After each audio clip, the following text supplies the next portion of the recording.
Everyone, আজি যেহেতু 9 নৱেম্বৰ আৰু 9 নৱেম্বৰ তাৰিখলৈকে এডিআৰই গ্ৰেড 3 আৰু গ্ৰেড 4 ৰ কি ডিপাৰ্টমেন্টৰ ডকুমেন্ট ভেৰিফিকেশনৰ নটিচ আইলে হে গুটেকিনি মই ইয়াতে আপডেট দিম আৰু কোনে কি ডিপাৰ্টমেন্টত পাব ডিপাৰ্টমেন্ট বিলাকত কি কাম কৰিব লাগিব গুটেকিনি মই ইয়াতে শেয়াৰ কৰিম তুলমুলকৈ স্যালাৰি সম্পৰ্কটো মই আপোনালোকক ইয়াতে তুলমুলকৈ এটা আইডিয়া দিম একিনি সম্পূৰ্ণৰূপে আনঅফিচিয়েল হ'ব কিন্তু মই এপ্ৰোপ্ৰিয়েট স্যালাৰি কিনি কৈছা Okay, ইয়াতে আমি চাও এটা ডিপাৰ্টমেন্টৰ প্ৰথম আমি আৰম্ভ কৰিছো এখন নোটিস কিহৰ আমি ডিপাৰ্টমেন্টৰ সাম ঠিক আছে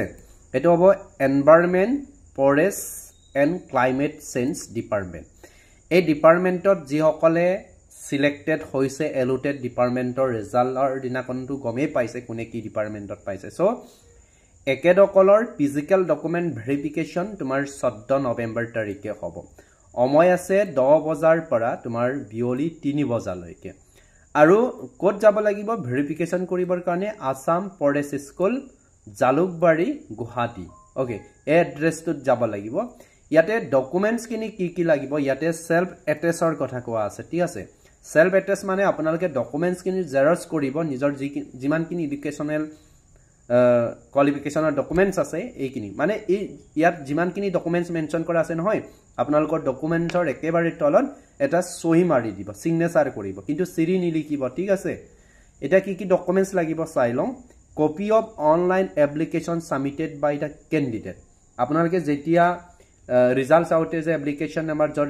তোমাৰ এপ্লিকেন্ট নম্বৰ আছে বা ৰেজিষ্টাৰ নম্বৰ আছে আপোনালোকৰ ডিটেইলছ আছে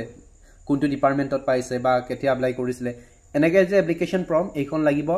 admit card of the written examination আপোনালোকে এক্সাম দিওতে যেটো admit card হেডিআৰডি admit card হেতু লব লাগিব ঠিক আছে ইয়াতে ভুল নকৰিবা হা তাৰ পাছতে সি নম্বৰত দিয়া আছে তোমাৰ মেট্ৰিক পৰীক্ষাৰ বা ক্লাস 10 ৰ admit card pass certificate supporting date of birth আপোনালোকে ডেট অফ বাৰ্থ যেটো বহুতৰে বাৰ্থ সাৰ্টিফিকেট নাথাকে সো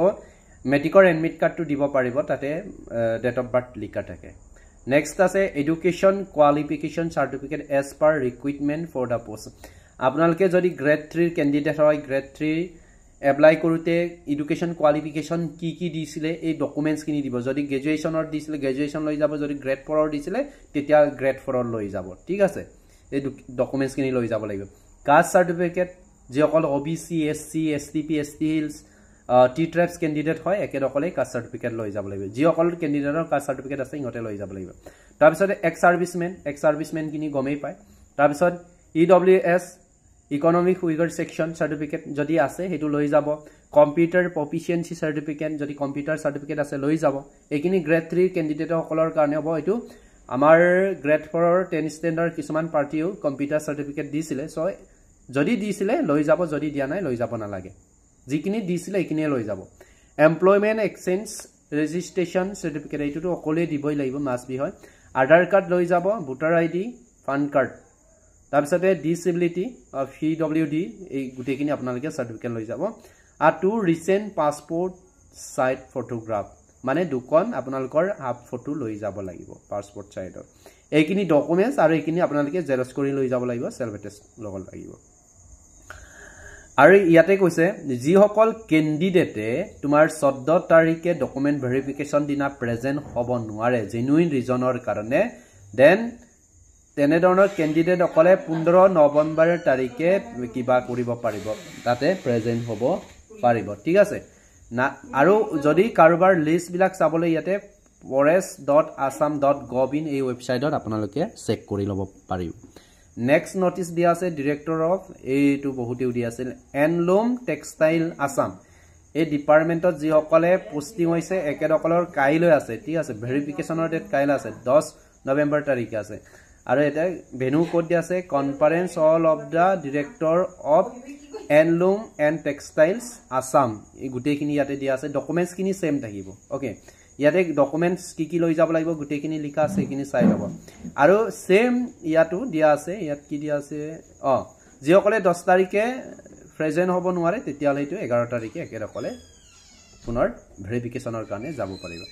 তাৰ নেক্সট নোটিছত কি আছে এটো আছে তোমাৰ director of historical and antiquarian studies ইয়াত যিসকল এই ডিপাৰ্টমেণ্টত চিলেক্ট হৈছে একেসকলৰ ভেৰিফিকেশ্যন কাইলৈ অৰ্থাৎ মনডে হ'ব তোমাৰ 11 বজাৰ পৰা 3:30 বজালৈকে দিয়া আছে অফিচ দিয়া আছে এই অফিচ এই এড্ৰেছটো যাব লাগিব ডকুমেন্টছ কি লাগিব এই গুটেইখিনি ইয়াতে দিয়া আছে একবাৰ আপোনালোকে পোষ্ট কৰি চাই ল'ব ইয়াতে কিছুমান ক্যান্ডিডেটৰ নাম অলৰেডি দিয়া আছে আৰু দিয়াখিনিৰো ভাল আৰু যিসকলৰ দিয়া নাই এইখিনি আপোনালোকে চাই ল'ব পাৰিব অল নেক্সট নটিচ কি ডিপাৰ্টমেন্টৰ আছে ইয়াতে তোমাৰ আমি ডিপাৰ্টমেন্টে চাইছো হা ইমান দিগলিয়াকে আলোচনা কৰা ডিপাৰ্টমেন্ট অফ ইয়াতে আছে এপইন্টমেন্ট ইৰিগেশ্যন ডিপাৰ্টমেন্টৰ এইটো ইৰিগেশ্যন ডিপাৰ্টমেন্টৰ ঠিক আছে এইটো ইৰিগেশ্যন ডিপাৰ্টমেন্টৰ ভেৰিফিকেশ্যন 12 নৱেম্বৰ তাৰিখে হ'ব সময় 11 বজাৰ পৰা ষ্টাৰ্ট হ'ব আৰু ইয়াতে অফিচ বা কোড যাব লাগিব office of the chief engineer irrigation Assam সানমাৰী গুৱাহাটী এইটো এড্ৰেছত যাব লাগিব আৰু ডকুমেন্টছ খিনিটো প্ৰায় সকলোৰে সেম থাকে এইখিনি চাই ল'ব আৰু লৈ যাব ঠিক আছে ওকে আৰু যদি কিবা ইনকুৱাৰি আছে যদি আপোনালোকৰ জানিবলগীয়া আছে তেতিয়ালে ইয়াতে কোৰিজ নম্বৰ দিয়া আছে হি কোৰিজ নম্বৰ বিলাকত ডায়াল কৰি আপোনালোকে জানি ল'ব পাৰিব নেক্সট ডিপাৰ্টমেন্ট কিয়ত আছে তোমাৰ এলোটেড ডিপাৰ্টমেন্ট এইটো আছে তোমাৰ recruitment posted director of yes border protection and development এই ডিপাৰ্টমেন্টত যিসকলে সিলেক্টেড হৈছে সো একেদকলে যাব লাগিব 11 নৱেম্বৰ তাৰিখে আৰু ক'ত যাব লাগিব director of border protection development Assam all এই এড্ৰেছত আপোনালোকে যাব লাগিব সময় ইমানৰ পৰা ষ্টাৰ্ট হ'ব 10 বজাৰ পৰা আৰু এড্ৰেছটো সেম আছে আৰু যিসকল ক্যান্ডিডেটে 11 তাৰিখে দিব নোৱাৰে তেতিয়ালে 12 তাৰিখে যাব লাগিব 12 তাৰিখে আপোনালোকে চাবগে দেখুৱাবগে পাৰিব ভেৰিফিকেশ্যন কৰি আহিবগে পাৰিব ধুনিয়া হৈছে কিবা কাৰণত যদি যাব নোৱাৰে তাতে অপচন দিছে আৰু যিসকল সয়েল ডিপাৰ্টমেন্টত সিলেক্টেড হৈছে একেদকলৰ ভেৰিফিকেশ্যন হ'ব 12 নৱেম্বৰ সময় দিয়া আছে 9:30 বজাৰ পৰা বিয়লি 5 বজালৈকে আৰু ইয়াতে ভেনু দিয়া আছে তোমাৰ conference all of director of soil conservation Assam 4th floor bhumi all sangra krishna bhavan এই এড্ৰেছত যাব আৰু ইমেইল যদি কৰে কিবা যদি জানিবলগীয়া আছে এই এড্ৰেছত আপোনালোকে কল কৰিব পাৰি আৰু গুটেখিনি ডকুমেন্টছ ডিটেইল ইয়াতে দিয়া আছে আৰু কোনোবাই যদি 12 তাৰিখ এটেন্ড কৰিব নোৱাৰে তেতিয়ালে 13 তাৰিখে কৰি থৈ আহিব পাৰিব অপচন দিছে আৰু এইটো অলপ জুম কৰিব লাগিব ন এইটো অলপ জুম কৰিব লাগিব দেখা নাই আমি ক্লিয়াৰ কে এইটো আছে এক্সাইজৰ এক্সাইজ ডিপাৰ্টমেন্টত যিসকলে পাইছিলে একেদকলৰ ভেৰিফিকেশ্যন হ'ব 13 নৱেম্বৰ তাৰিখে আৰু প্লেসটো দিয়া আছে office of da commission of excise all ইয়াতে দিয়া আছে এই গুটেখিনি নটিচ বা অৰ্ডাৰৰ কপি মোৰ ফেসবুক পেজত পোষ্ট কৰা আছে যিসকলে মোৰ ফেসবুক পেজটো ফলো কৰা নাই ডেসক্ৰিপচনৰ লিংক দিয়া আছে তাত গৈ ফলো কৰিব যিমান জব ৰিলেটেড আপডেট আপোনালোকে ফেসবুক পেজত ভিডিও নচোৱাকেও পাই থাকিব মই তাতে প্ৰত্যেকটো বিষয়ে মই আপডেট দি থাকো আৰু ডকুমেন্টছ কিনি ইয়াতে দিয়া আছে ডকুমেন্টছ সবৰ কাৰণে কি হয় এইখিনি চাব ইয়াতে কি ডকুমেন্টছ লৈ যাব লাগিব গুটেইখিনি দিয়া আছে আৰু নেক্সটটো ইয়াতে আছে director of information and public ৰিলেশনৰ অল একেদকলে যাব লাগিব কাইলৈ অৰ্থাৎ মনডে 10 নৱেম্বৰ তাৰিখে ইয়াতে অফিচ দিয়া আছে director of information and public relation Assam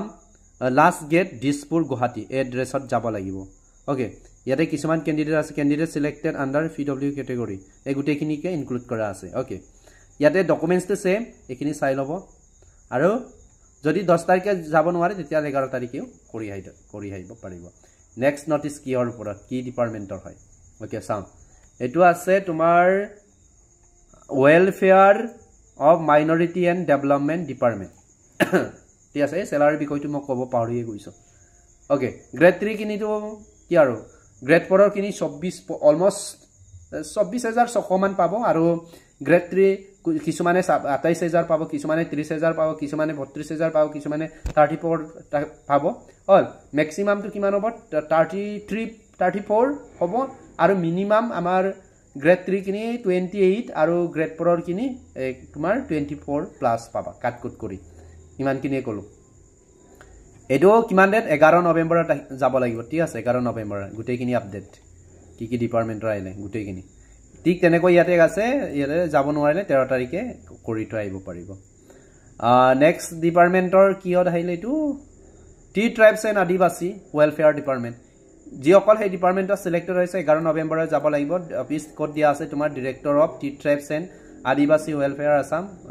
Rupnagar Guwahati এড্ৰেছত যাব লাগিব ডকুমেন্ট সেম আছে আৰু তোমাৰ 11 নৱেম্বৰত যদি যাব নোৱাৰে তেতিয়াহলে 13 নৱেম্বৰত ভেৰিফিকেশন কৰি আহিবগে পাৰিব জেনুইন ৰিজনটৰ কাৰণে ওকে তাৰ পিছতে আছে নেক্সট এটো আছে in director of indigenous and tribal faith and culture এই ডিপাৰ্টমেণ্টত যিসকলে পাইছে 10 নৱেম্বৰত অহা কাইলে মনডে যাব লাগিব আৰু অফিস এড্ৰেছ দিয়া আছে directorate of indigenous and tribal faith and culture এই অফিসত যাব লাগিব ঠিক তেনেকৈ ইয়াতে ডকুমেন্টছ দিয়া আছে আৰু যিসকলে এই পাৰ্টিকুলাৰ দিনত যাব নোৱাৰে তেতিয়ালে তোমাৰ কিমান 11 নৱেম্বৰৰ দিনাখন ভেৰিফিকেশন কৰি আহিবগে পাৰিব নেক্সট ডিপাৰ্টমেন্ট কি আছে এটো ক্লিয়াৰ কৰি লগাই নাই দেখোন সেলিক কি আছে সেৰিকালচাৰ ওকে সেৰিকালচাৰৰ ডিপাৰ্টমেন্টৰ এইখিনি লিস্টেড দিয়া আছে এইখিনি অলৰেডি গমে পাইছে আৰু ইয়াত যি অকলৰ নম্বৰ আছে একেকলে যাওক এটো কিমান 11 নৱেম্বৰ তাৰিখে আছে ইয়াতে গুটিখিনি লিস্টেড কৰা আছে গ্ৰেড 3 ক্ষেত্ৰত লিস্টেড কৰা আছে গ্ৰেড 4 ক্ষেত্ৰত লিস্টেড কৰা আছে এইখিনি গলে হল আৰু ডকুমেন্টছ এইখিনি নেক্সট নোটিস কি হয় এটো 10 নৱেম্বৰ অহা কাইলৈ যাব লাগিব এটো ডিপাৰ্টমেন্টটো কি হয় তোমাৰ museum all directorate of museum এটো ইয়াতে যাব লাগিব মিউজিয়াম অফিসত যাব লাগিব এইটো এড্ৰেছত আৰু গুটেখিনি সেম আৰু ইয়াতে লিস্টেড কৰা আছে এটা দিগলিয়াকে লিস্টেড আছে কোনে কোনে যাব লাগিব এনেকা লিস্টেড কৰি দিব লাগে ন তেতিয়া বেটাৰ হয় নেক্সট ডিপাৰ্টমেন্টটো আছে তোমাৰ bachelor degree with computer science এটো হ'ব গ্ৰেড 3 ওকে গ্ৰেড 3 লেভেলৰ যি সকলে বেচলাৰ উইথ কম্পিউটাৰ সায়েন্সত আবেদন কৰিছিলে একেদকলে ভেৰিফিকেশনৰ ডেট দিয়া আছে 11 নৱেম্বৰ সময় দিয়া আছে 11 বজাৰ পৰা অফিস এইটো okay commissioner of transport okay এইটো অফিসত যাব লাগিব আৰু কি ডকুমেন্টছ লৈ যাব লাগিব ইয়াতে গুটেখিনি লিখা আছে নেক্সট ডিপাৰ্টমেন্ট আছে under director of sport welfare এইটো কলো নেকি এইটো কলো অলৰেডি কলো ওকে এইটো অলৰেডি আই থিংকস কলো তাৰ পাছতে ইয়াতে আছে ডেভেলপমেন্ট অফ ডিপাৰ্টমেন্ট এইটো কিয় ডিপাৰ্টমেন্টৰ ট্ৰান্সফৰমেশন ডেভেলপমেন্ট ডিপাৰ্টমেন্ট এইটো কলো সাগে ওকে এইটো অলৰেডি হৈ গৈছে আজি হৈ গৈছে সো এইটো 12টা মান ডিপাৰ্টমেন্টৰ আপডেট দিলো নেকি আপোনালোকক সো এনেধৰণে আপডেট বিলাক পাই থাকিবৰ কাৰণে আমাৰ এজ এ টিউটৰিয়েল ইউটিউব চেনেলটো সাবস্ক্ৰাইব লগতে বেল আইকনটো অন কৰি ৰাখিবা যাতে মই ভিডিও দিলে আপোনালোকৰ নটিফিকেশন যাব আৰু নটিফিকেশন যোৱাৰ লগে লগে ভিডিও চাব পাৰিব ভিডিও চোৱাৰ লগে লগে আপোনালোকে আপডেট বিলাক পাই থাকিব আৰু অহজতে আপোনালোকে ৱেবছাইটত ভিজিট নকৰাকৈ চাব পাৰিব আৰু ওৱান এগেইন যিসকলে আমাৰ ফেসবুক পেজত যোৱা নাই বা ফলো কৰা নাই ডেসক্ৰিপচনৰ লিংক দিয়া আছে তাত গৈ ফলো কৰক আৰু আপডেট বিলাক আৰামত পাই থাকক